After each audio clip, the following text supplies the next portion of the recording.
नाव आहे ज्ञानारंभ, म्हणजे याचा जर विग्रह केला तर ज्ञान अधिक आरंभ म्हणजे ज्ञानारंभ. हे मला नाव खूप आवडलं पहिल्यांदा. जेव्हा मी समन्विला शाळेमध्ये टाकायला आले तेव्हा मला असं वाटलं की मी टाकू का नको, तिथे मला विचार पडला होता. तर मी तिला एवढं लेट टाकले शाळेमध्ये की 6 महिन्याच्या नंतर फर्स्ट टर्म संपली, सेकंड टर्मला मी तिला टाकले.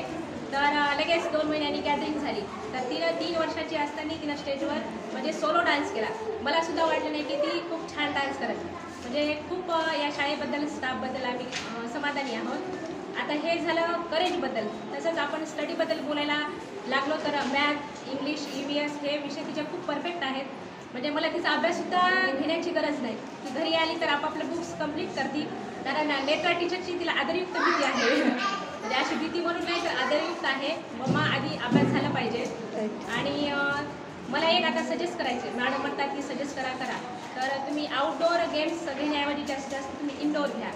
त्यामध्ये चेस वगैरे, कारण चेस जर आपण खेळला तर लेकरांची ग्रास्पिंग पॉवर जास्त वाढेल. UKG पासून आहे ते आपलं. हां, ते UKG फर्स्ट स्टँडर्ड आहे.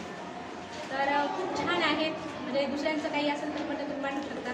ओके. आता एक मॅडमसाठी मला म्हणावंसं वाटतं की लहरों से डरकर नौका पार नहीं होती, कोशिश करने वाले की कधी हार नहीं. थँक्यू. It's okay.